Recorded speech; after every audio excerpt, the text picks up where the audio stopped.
Hello students, আমি Poulami ma'am অগ্রণীর concept remember সিরিজে তোমাদের স্বাগত। এই ভিডিওতে তোমরা জীবন বিজ্ঞানের শাখা সমূহের ব্যাপারে জানতে পারবে।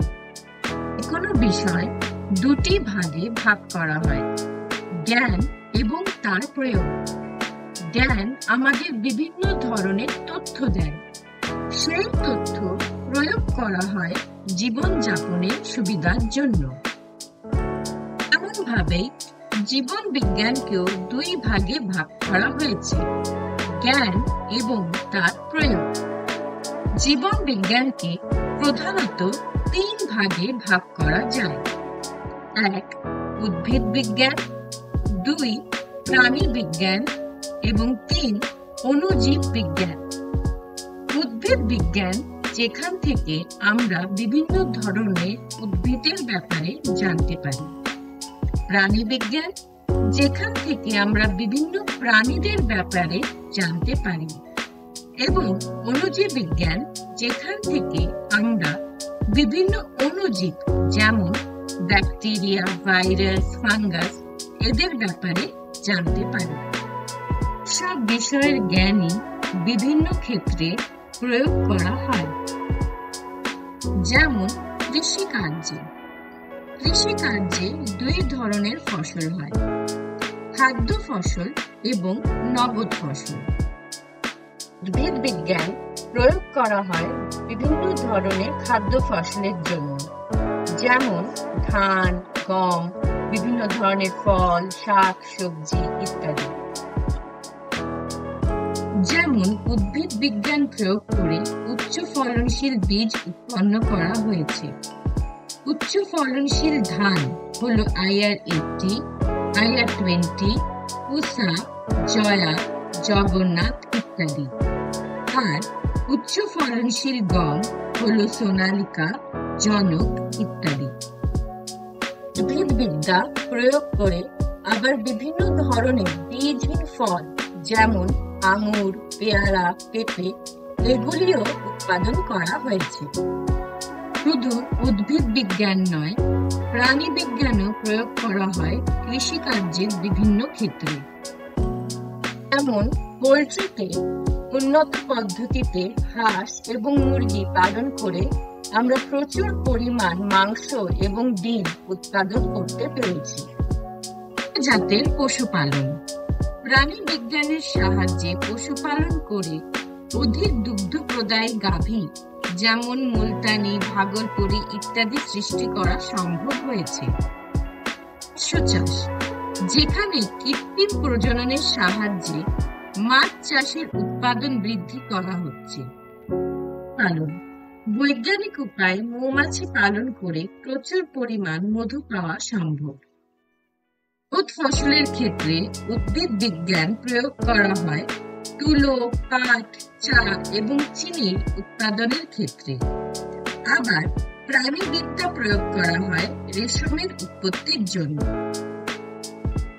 ভালো ফসল এবং পরিবেশের কথা মাথায় রেখে নতুন প্রযুক্তি এবং অণুজীব বিজ্ঞান প্রয়োগ করে জৈব সার এবং জৈব কীটনাশক তৈরি করা হচ্ছে, যাতে রাসায়নিক সার এবং কীটনাশক ব্যবহার কম করা হয়, যাতে আমাদের পৃথিবী দূষণ মুক্ত থাকে।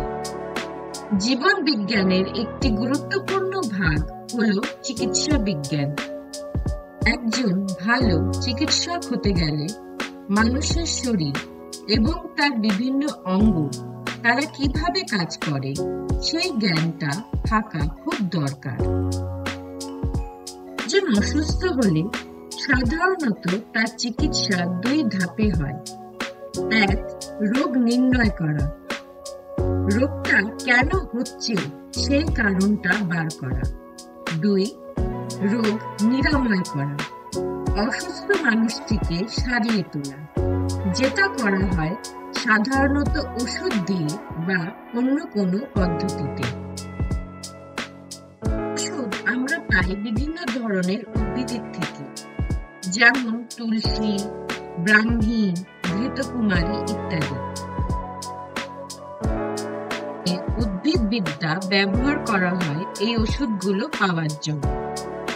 গুরুত্বপূর্ণ অ্যান্টিবায়োটিক যেমন পেনিসিলিন, টেট্রাসাইক্লিন, বিভিন্ন ধরনের টিকা আমরা পাই ব্যাকটেরিয়া এবং ফাঙ্গাসের থেকে।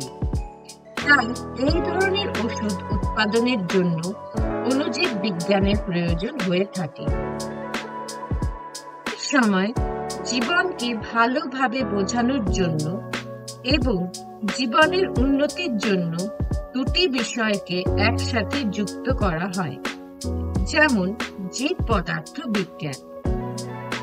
জীব বিজ্ঞানের এমন একটি শাখা যেখানে পদার্থ বিজ্ঞান ব্যবহার করা হয় জীবিত প্রাণীর শারীরিক গঠন এবং শরীরের ভিতরে হয়ে থাকা বিভিন্ন ক্রিয়া প্রক্রিয়া আরো ভালোভাবে জানার জন্য।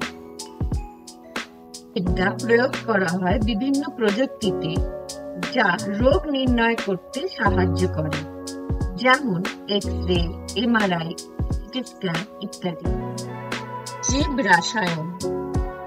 জীবন বিজ্ঞানের এই শাখায় প্রাণীদের শরীরে ঘটে যাওয়া বিভিন্ন রাসায়নিক প্রক্রিয়াগুলির সম্পর্কে জানতে পারা যায়। জীব রসায়নের সাহায্যে বিভিন্ন ধরনের নতুন ওষুধ সৃষ্টি করা হয়। জ্যামিতি। জীবন বিজ্ঞানের এই শাখায় পরিসংখ্যান বিদ্যা ব্যবহার করা হয় জীবন বিজ্ঞানের সাথে।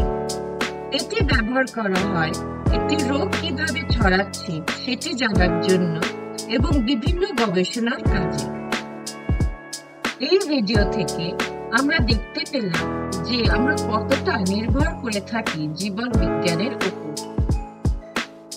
আমাদের পরের ভিডিওতে তোমরা ট্যাক্সোনমি বা জীবেদের শ্রেণীবিন্যাসের ব্যাপারে জানতে পারবে। অবশ্যই আমাদের চ্যানেলটাকে সাবস্ক্রাইব করো আরো ভিডিওর জন্য।